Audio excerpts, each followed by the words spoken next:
মাত্র ৬ মাস আগে ৪০ কোটি টাকা ব্যয়ে রাজধানীর ১৭টি খাল পরিষ্কার করা হলেও সেগুলো আবার পরিণত হয়েছে ময়লার ভাগাড়ে। এবার নতুন করে ৬০ কোটি টাকা বরাদ্দ চাচ্ছে ঢাকা ওয়াসা।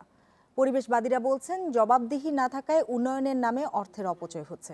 আর ওয়াসার দাবি, বর্জ্য ব্যবস্থাপনায় ঘাটতি ও জনগণের অসচেতনতার কারণেই কাঙ্ক্ষিত সুফল পাওয়া যাচ্ছে না। রাজধানীর মান্ডা খাল দেখে বোঝার উপায় নেই ৬ মাস আগেই খালটি পরিষ্কার করা হয়েছিল। এটি এখন আশেপাশের বাসাবাড়ি থেকে আসা ময়লার ভাগাড়।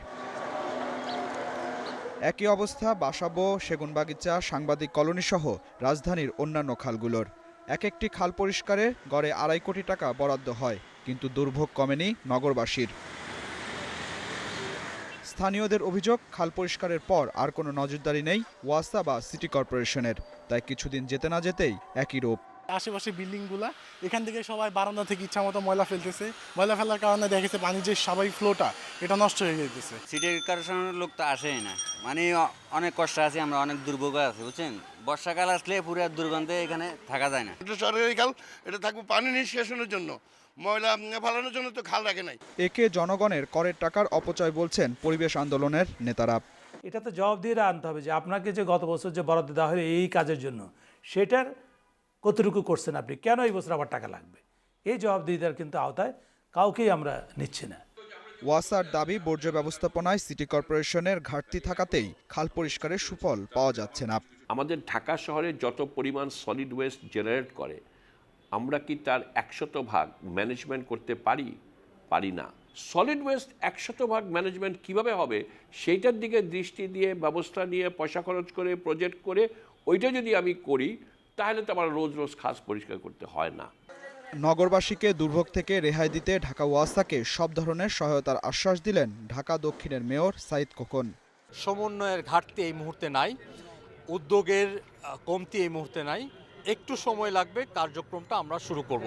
আমরা কুতুবখালী খালের পরিচ্ছন্নতার কাজটা শুরু করেছি, ৭ থেকে ১০ দিনের মধ্যে এই খাল পরিষ্কার হয়ে যাবে। অন্যান্য যে সমস্ত খালগুলো রয়েছে সেগুলোও পরিষ্কার হয়ে যাবে। কাগজে কলমে ওয়াসার মালিকানায় ৪৬টি খাল থাকলেও বর্তমানে কোনো রকমে টিকে আছে মাত্র ২৬টি। নগরবিদদের আশঙ্কা, দখল দূষণমুক্ত না হলে এগুলোও অস্তিত্ব হারাবে। Adilur Rahman, independent news, Dhaka. আইন থাকলেও বন্ধ হচ্ছে না পলিথিনের ব্যবহার। রাজধানী সহ দেশের সব বাজারে, দোকানে দেদার মিলছে পলিথিন। এর বিকল্প পাটজাত মোড়কের বাধ্যতামূলক ব্যবহারে শিগগিরই অভিযান শুরু হবে বলছেন পাটমন্ত্রী। বিশেষজ্ঞরা বলছেন, পরিবেশ বিপর্যয় রোধে আইনের কঠোর বাস্তবায়নের পাশাপাশি প্রয়োজন প্লাস্টিক ব্যাগের বিকল্প ব্যবহার। সরকার ২০০২ সালে পলিথিন ব্যাগের ব্যবহার সম্পূর্ণ নিষিদ্ধ ঘোষণা করে, কিন্তু ১৭ বছর পরেও এই ঘোষণা সুফল মেলেনি। পলিথিনের যথেচ্ছ ব্যবহারে ক্ষতি হচ্ছে পরিবেশের। পলিথিন পরিহার ও পাটের ব্যাগের ব্যবহার বাড়াতে ২০১০ সালে ১১টি পণ্যে পাটজাত মোড়ক বাধ্যতামূলক ব্যবহারে আইন করে সরকার।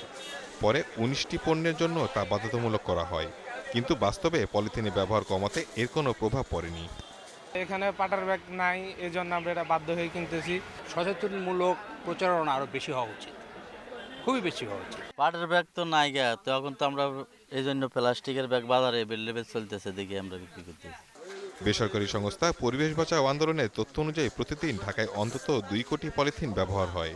আইনে সঠিক প্রয়োগ না হওয়ায় বন্ধ হচ্ছে না পলিথিনের উৎপাদন, বলছেন পরিবেশবাদীরা। এই পলিথিনগুলো সরাসরি পরিবেশের ক্ষতি হচ্ছে, অর্থনীতির ক্ষতি হচ্ছে এবং জনস্বাস্থ্যের ক্ষতি হচ্ছে। সুতরাং যেখানে পলিথিন বা এই সমস্ত ব্যাগগুলো উৎপাদন হয়, সেই সমস্ত জায়গায় হানা দিয়ে যাতে উৎপাদন না করতে পারে, এবং বড় বড় জায়গায় যেখানে বাজারজাত করা হয় সেই সমস্ত বাজারজাত করার জায়গাগুলোকে বন্ধ করতে হবে। প্লাস্টিক ব্যাগ ব্যবহারের বিরুদ্ধে দ্রুত অভিযান পরিচালনার আশ্বাস দিয়েছেন বস্ত্র ও পাটমন্ত্রী। সমস্ত পলিটিক্যাল অ্যাক্টিভিটিগুলি নির্বাচনমুখী ছিল, কে ক্ষমতায় যাবে আসবে, আমরাও নির্বাচনমুখী ছিলাম। সরকারের প্রতিটি সেক্টর এই নির্বাচনমুখী ছিল। আমরা ইনশাল্লাহ এখন যেহেতু আমরা আবার ফিরে এসেছি, ইনশাল্লাহ যে ম্যান্ডেটের আইন যেটা আছে সেটা খুব দ্রুত আমরা কার্যকর করব, এখানে কোনো ব্যত্যয় ঘটবে না। পাট থেকে তৈরি ব্যাগের ব্যবহার বাড়াতে গুরুত্ব দেওয়া হচ্ছে বলেও জানান মন্ত্রী। Shahid Ahmed, independent news, Dhaka.